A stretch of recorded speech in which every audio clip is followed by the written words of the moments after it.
Hi guys, welcome back to my channel, The Inked Reader. Today I am doing something that's 2 years late.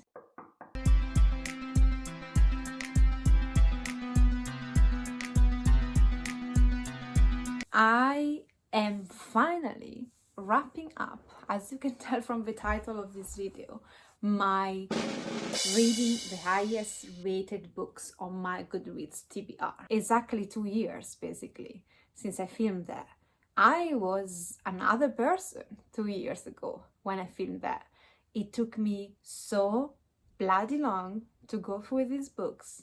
I don't even know how I can remember how some of these books were, because I've read them 2 years ago. I don't have any words apart from saying I'm ashamed of myself. I suck so much. It's just what it is. No, you don't. Yes, I do. Finally, I'm here to wrap this up. So without further ado, because I will have probably to talk about these books a little bit, let's do this. I will go from the least liked to the most liked. The way this TBR was set up to be was that I went on my Goodreads TBR shelf to be read, and I chose the highest rated by Goodreads standard book in each genre that I could think of at the time. And so I've got 10 different genres that I chose, and of those genres I chose to read the highest rated on average.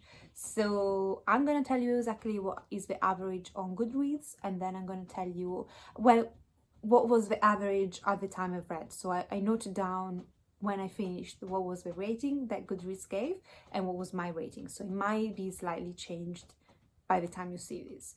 Don't hold me to that because it might have changed. And yeah, without further ado, let's get into it.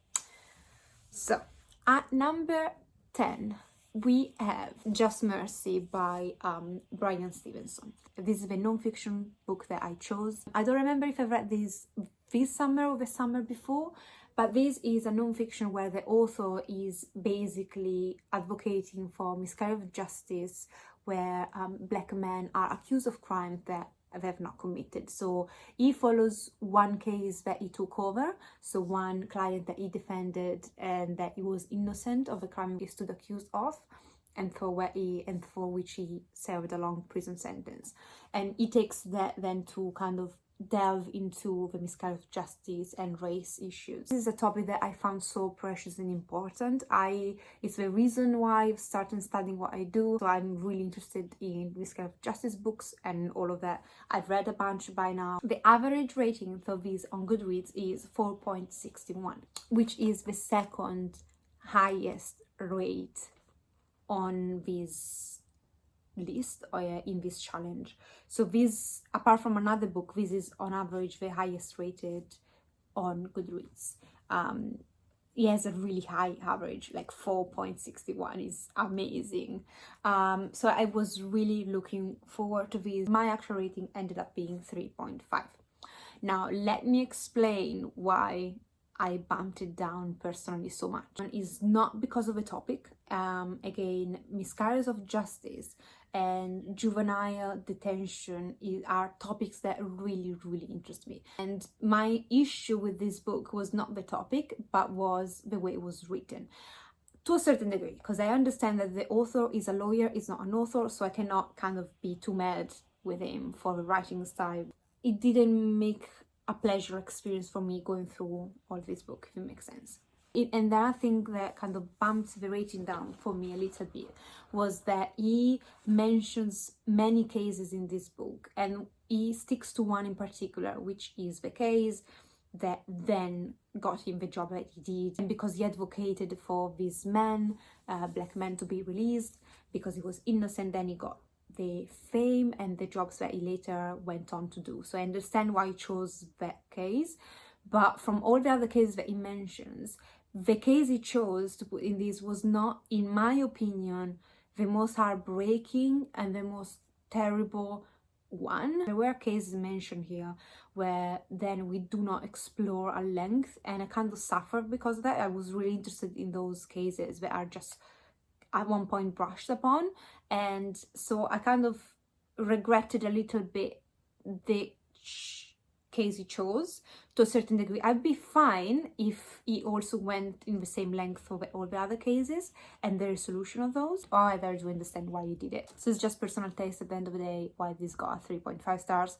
By no means I hated this, but I'm not gonna reread these. I'm glad I did though, but nothing stood out with me. Like the book I, for example, read when I chose to then follow the path I did in life, it still stuck to me in my head to this day, and I read it 6 years ago, while these I've read it 6 months ago, and I don't remember anything. I don't even remember what actually happened in the main case. So at the 9th place we've got A Voice in the Wind. This was Christian fiction. I kind of categorized this in the literary fiction, so I chose this because of the literary fiction, not because I was looking particularly for a Christian literary fiction, if it makes sense. This is by Francine Rivers, which I've read another book by her. It was also Christian fiction, but I really enjoyed that one. I think it was called Redeeming Love. This takes place in the Roman period, meaning when there was the Empire of Rome, and then when Romans still did not believe in Christ, so they were still believing in a multitude of gods.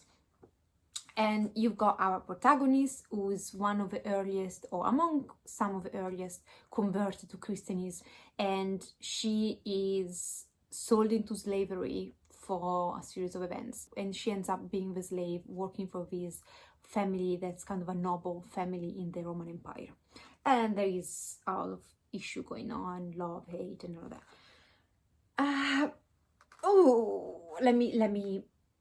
Let me stretch for these. Where to start? Shall we start by saying that on GOODREADS, this is a 4.56 average rating. I gave this book 3 stars.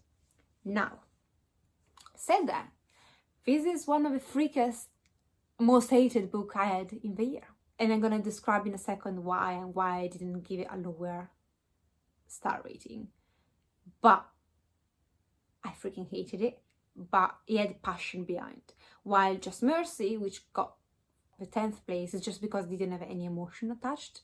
While with these, although it's all hate, mostly hate, I still had a lot of passion while reading it and a lot of feelings at the end. That's why it's 9th place, not 10. I understand that some people love Christian fiction.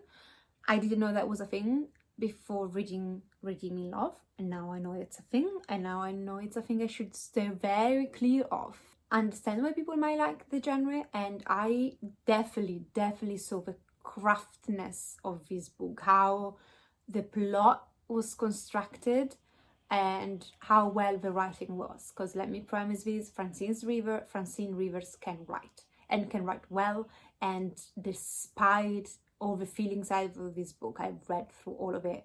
I honestly though wanted to put this book down because of the rage, not because of the writing. I was there. She got me so engrossed in these characters that I kind of wanted to DNF this just because I couldn't take anymore. And I also understand her message, what she was trying to convey. Did I like reading this? No, it was fucking painful. In all my life and all my reading experience so far, I never wanted to murder barehanded a book character as much as I wanted to murder Julia Valerian. So imagine my rage growing with all these 700 pages book in seeing this Julia descend in debauchery and growing into this most hateful bitch I ever walked the pages of a book. I'd have strangled the life out of that woman, and I would have enjoyed looking at the light leaving her eyes. And I'm not usually violent. I'm not someone who ever thought about saying this about book character, but I honestly wanted to see her suffer, and suffer badly.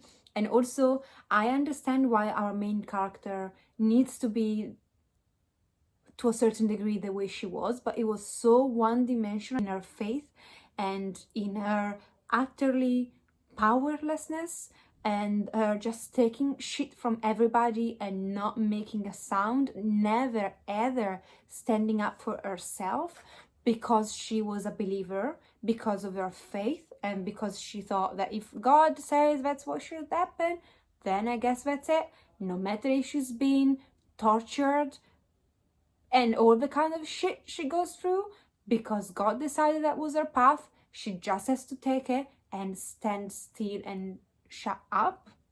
And I was like, I know that probably in your faith I'd go to hell. For goodness sake, just slap that bitch in the face. Just stand up, just say one fucking word, just make a gesture, just give them the middle finger. At least say something, woman, say something, because they are butchering you at every turn. Humiliation, torture, any kind of thing you can throw this poor woman, she went through, and in silence. And I'm so freaking different from her that I get it, but I don't. This is a trilogy. I don't know what happened to my book. I don't even know if I already sold it or not. I think it's safe to say that I probably won't put myself through the rest of the series. At 8th place we have Full Tilt. This was in the romance adult, new adult genre category, and this is the story of a boy with a heart transplant because of the infection that ruined his old heart. And then you got this girl who is clearly the love interest, and she is the guitarist in a really famous band. She fled her house, her parents threw her out, and then she went down this path of self-destruction and music, rock and roll if you want. And then their path meet because he's his bodyguard one night. Apologies for background noises, construction site, really close. The Goodreads average for this was 4.47. I gave this book 3.5 stars. First of all, I don't really read romance. I enjoy my romance in another, if it's a subplot in an overall story, if it makes sense. I don't, these days at least, I used to a lot, not so much now. In the future, I don't know. I don't read love stories for the sake of reading a love story. So I had to push myself to go with this a little bit, I'll be honest. I listened to the audiobook for this. I just really didn't want to buy a book that I knew I was never gonna read and a genre that I didn't enjoy particularly. This is a duology, so there is a sequel. I'm not gonna put myself through the second book because I knew where this was going the moment that character was mentioned, and when I read the synopsis of the second book, I was pretty much right.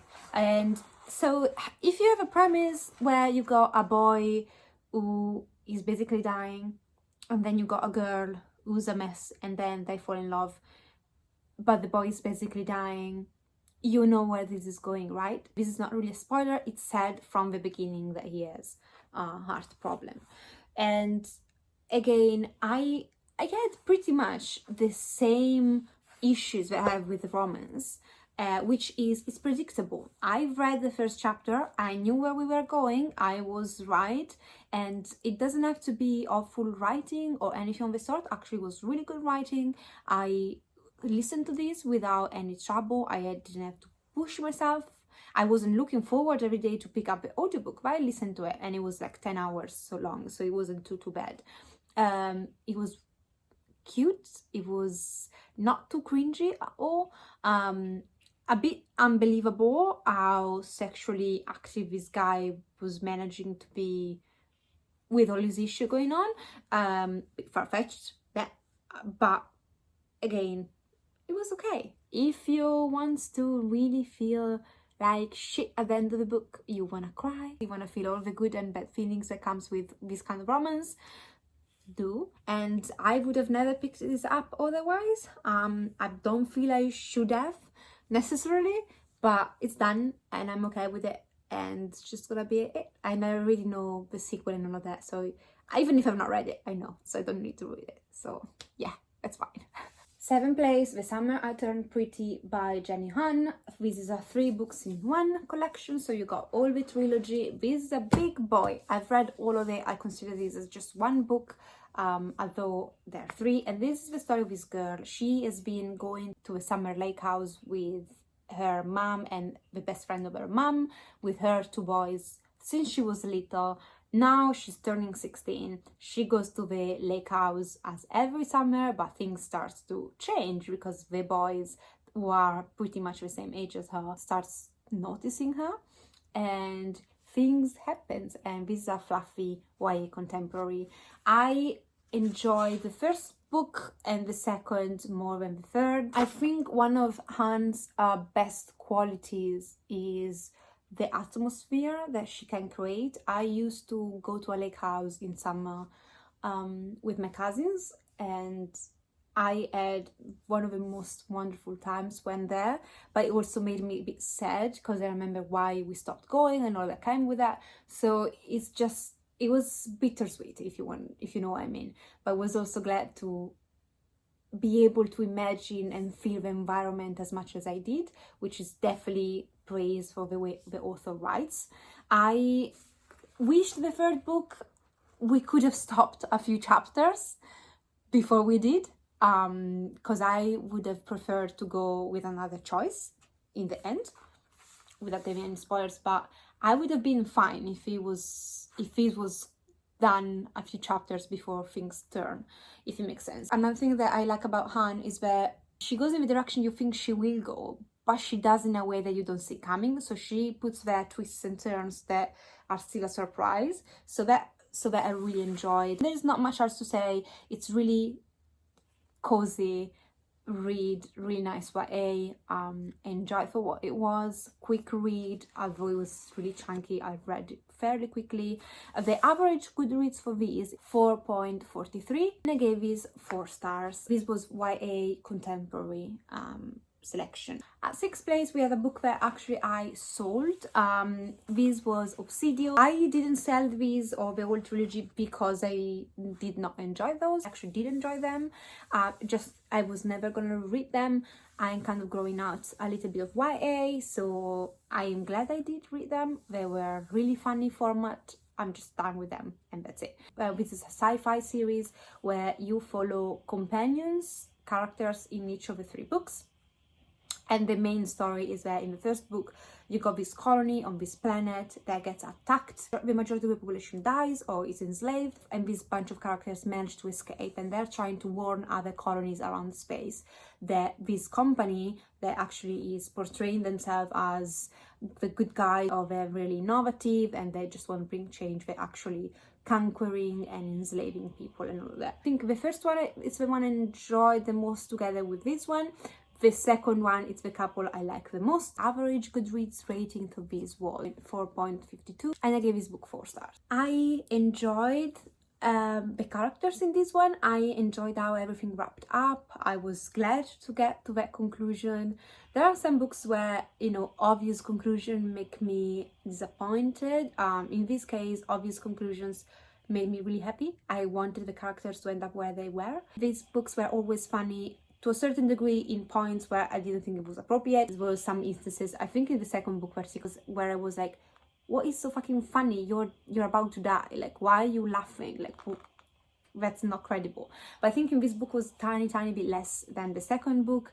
I obviously found a bit absurd that they didn't figure out what was going on with one of the bad guys. Like, it was clearly gonna happen, and they didn't say, and they didn't see the sign where apparently they're so smart. Kind of was like, really? But apart from those instances, I really enjoyed everything. I really enjoyed all the characters. I'm happy I'm done with the series, and I'm happy I can probably check out other stuff by the authors. I love J. Christoph, so I'm gonna keep reading his stuff, of course. 5th place is for 5th grade Past the Light. This was for the urban fantasy category. This was the highest rated. The average on Goodreads for this was 4.47. Charlie, she is the Grim Reaper. So she is a detective, private investigator, I should say. And she's also the Grim Reaper. And she might have a thing with the son of the devil. And this is by Darinda Johnson, and this is the 5th book in a series, so again, I'm not going to spoil anything about this book.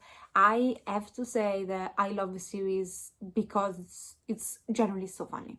It's generally, like, the plot itself, if you read urban fantasy, I've read many urban fantasy in the past, is not groundbreaking by any means. The love, interest, and all that sort of side of the plot, it's good, I enjoy it, but it's definitely not why I'm here. I'm here because of Charlie. She is freaking hilarious. She's just the best. I gave it 4.25. Again, the plot is always a bit lacking. It just makes it up because of the humor. It's just genius. I enjoyed this as I enjoyed all the other in the series. There's not much to say apart from if you want just a really funny, witty urban fantasy with enough good plot and a kind of good love interest, go for this. My voice is just gone. I think I've been filming for too long. At number 4, I delved into Western fiction. So this was Western fiction. It was the highest rated one. Back 2 years ago, I was a lot into Western movies. I still enjoy them. But back then I thought it was a good idea to choose a Western fiction book. And then this happened. And this took me ages to read. So I started this book this summer and I was just reading a bit of pages every morning, and I just finished this a week ago. Mammoth of a book. And this is the story of these two Texas Rangers are now retired from their ranger days, and they now live in this small town called Lonesome Dove, and which is in Texas, selling horses, cattle and all of that. And then one day another ranger that used to work with them comes back in their life, and he's on the run from the police in another town after he shot by mistake a dentist. And he says, well guys, why don't we go to Montana? Just heard that's awesome. We can start a cattle business there. We're gonna be the first one there. And because our two Texas Rangers are kind of used to be in action and now they've been kind of idle for a lot of times, they decided to start this trip. And then there is a bunch of crew members that they recruit to go with them. Jake, the other guy who's on the run, end up taking with him a prostitute that he kind of falls for or is having a relationship with, and she really wants to leave the town and change life. So you got all this bunch of characters coming together through this journey. I'd say that this is definitely a bit of slasher in one sense, that you start, is one of like those horror movies where, you know, you start with a bunch of characters, one point you have a final destination, and along the way people fell off, let's say that. I really enjoy the writing of this. When I opened the first page and I've read the writing style, I was like, I'm hooked, I'm in. I suffered though through all these pages just because it's so long and just because it was really hard to read. So you got these characters that you grow attached to, and then horrible things keep happening. And I have to say, this disturbed me a lot in certain aspects. The Indians, the Native Americans in here are savages, brutes, and they commit atrocious acts. And that is one thing that I didn't particularly like, because you get to hate them. You cannot not hate them if you cherish these characters that you grow attached to, and then you see them, how, they fare and what's done to some of them. And then, and you hear stories about the Indians and they're really portrayed in a bad light, which I really did not enjoy that side, because I know it wasn't like that. They were just defending their country, and it's in their own right to do so, but there's such amount of violence, which probably is even based on somehow in the truth, but I don't think like I should judge that. But because you cherish these characters, you kind of judge them for what they do, and you kind of get scared of Indians, and then you get the shivers. And it shouldn't be like that, because that was something that happened in a certain context in time, and they were not the bad guys, and yet you kind of end up hating them for what they're doing to your beloved characters. There is also a bit of racism. There is a black character in here, and I think it's one of those instances where it was accepted, but then it was treated differently. So this was written, I don't know, let me check. So this was written in 85. So definitely we've gone miles now from, writing style. Things that are problematic in here would never probably be written today and be allowed without critique, because I think this won a prize. Said that the writing style, the characters, is a good book. It's really honestly a good book. I gave this 4 stars. Average on GOODREADS for this is 4.48.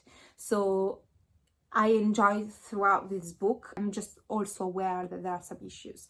I'd say though, if you want to give it a try, if you're interested in Western fiction, amazing writing. It's probably one of the best written books in all of this series, in all of this list, and they've read in a long while.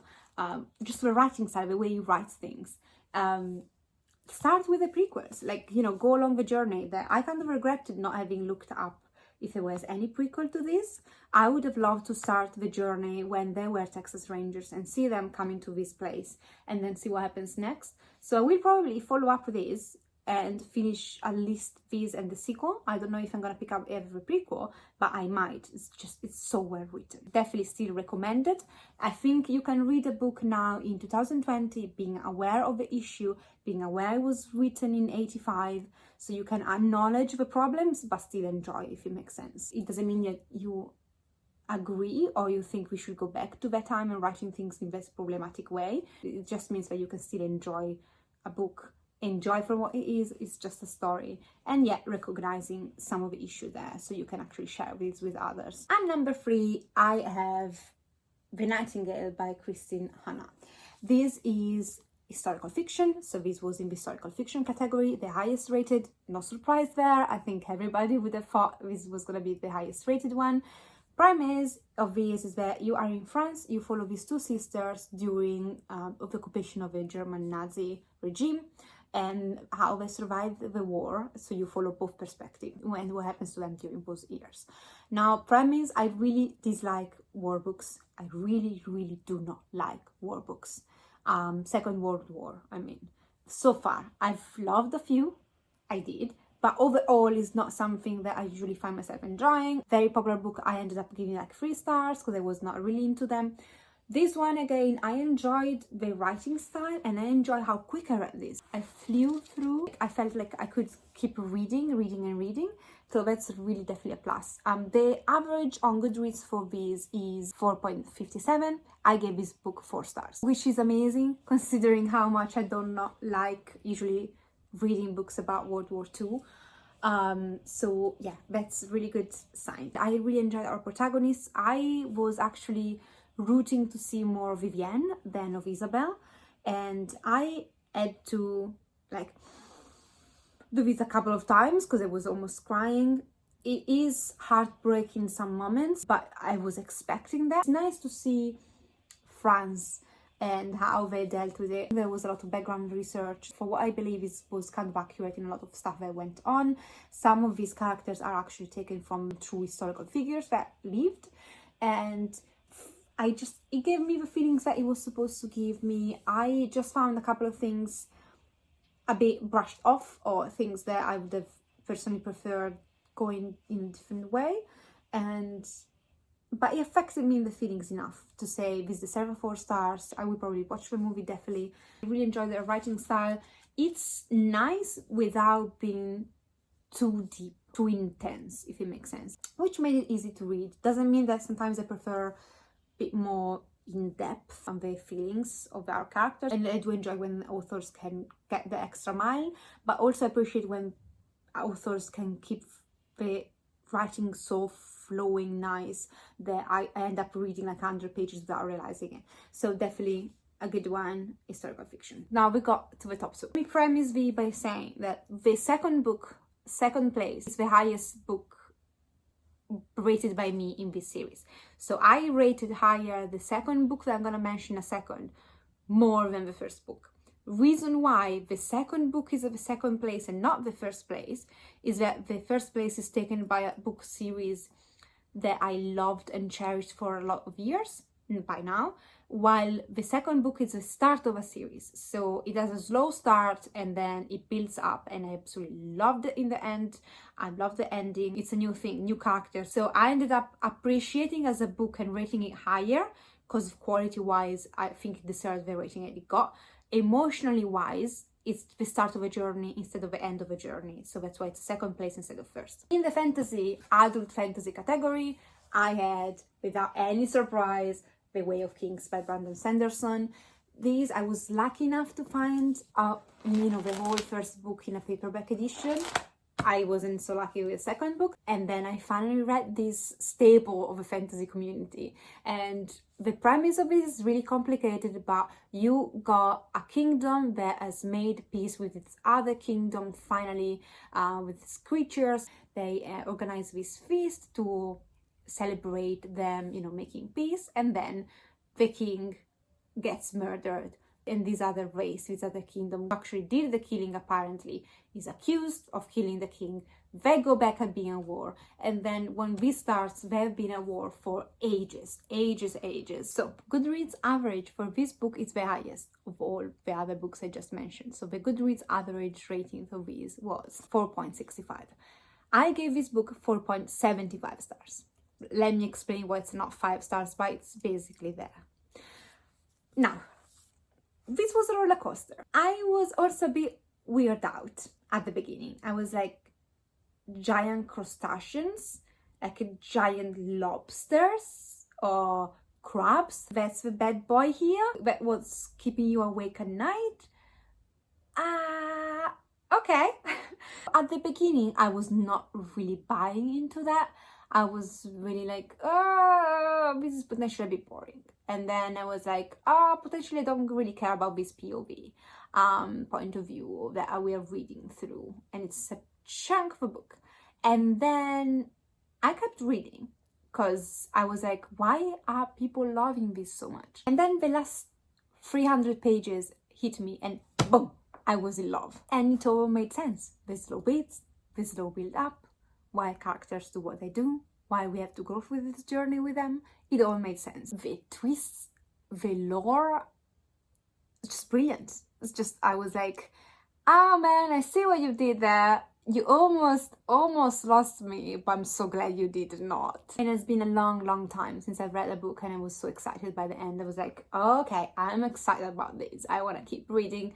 Yes, please. It was a good sensation. Finally. So the reason why this is not a 5 stars is just because I cannot deny that the first 700 pages I a bit kind of sometimes dragged through.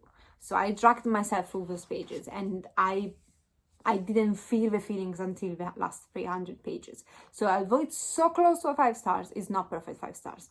Said that, I can see the 5 stars coming. And lastly, the other thing that I mentioned it's not a 5 stars is Sanderson writing. I really enjoy his plot, his twist, and how he's described things and all of that. I find his dialogues a bit lacking sometimes. I think he's got so much potential to make them witty or more sarcastic or more rich and full of emotions, and sometimes it just doesn't deliver. And I'm sorry if it's an unpopular opinion, but I think that's the main issue I've got with Sanderson. I love everything else about his books. We should just go the extra mile with his dialogues, but again, that's his style. I have to respect that, but it's not 5 stars for that reason as well. So that it might surprise me in the future. I'm ready. I'm sold on this series. Again, this is the book that I've rated the highest in all this reading challenge, and I stand by it. It deserves it. The quality, the plot, it deserves 5 stars, 4.75 stars. It's deserving. It's a book that deserves all that love. So quality-wise, this was the best, without doubt. I have to say that the quality of the first place is not as the quality of the second place. Let me say that. The only reason why I put this first place is because it was the ending of a beloved series. And there was a scene in this book that won this the first, if it makes sense. But because it was just a mess. But quality-wise, we are not near The Way of Kings. I want to say that really clearly. I put this first place because of the journey I went through with this series, not because of the quality of this actual book. And that was Kingdom of Ash by Sarah J. Maas. I have been a fan of this series for a long time. Some of the characters I particularly love, some of the characters I don't particularly care about. But this book is YA fantasy, so this was the YA fantasy category, with an average Goodreads rating of 4.6. I gave this book 4.25 stars. It has been a disappointing, to a certain degree, ending of a series. I've loved the series in general. The third book is probably still my favorite, but this last installment has not been up to my standards. I didn't give you a synopsis for this because everybody and their mother and their grandmother. Even, you know, their ancestors probably know about this series. And I think while I didn't feel the YA vibe throughout the rest of the series so much, I particularly felt it in here, and how the deaths were convenient to a certain degree. There was one death, though, a massive death, let's say that really hit me hard in the feelings. I was crying, I was so heartbroken for that, and that was what gave this book the first place. Although it's, again, quality is not, but because of that scene and seeing those characters doing what they did, it's just, it hurts me in the feelings. And the witches subplot is my favorite, definitely. I was like, this is why this is first place, because of the witches and what happens to them, and Manon and all of that. Selena Sardothian, there are some moments where she shines through, but I think the author started with just her, and then other characters put her in shadows. So we can see, you know, Celine coming out just a tiny bit, but I was expecting so much more from her.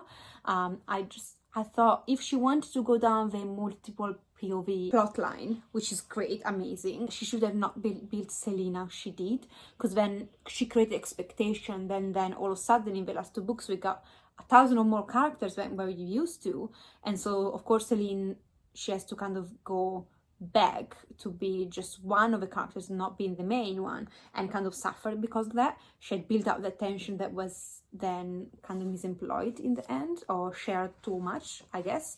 I'm not complaining, I love the side characters, but I ended up loving the side characters more than Celine, which at the beginning, Celine, I was all for her.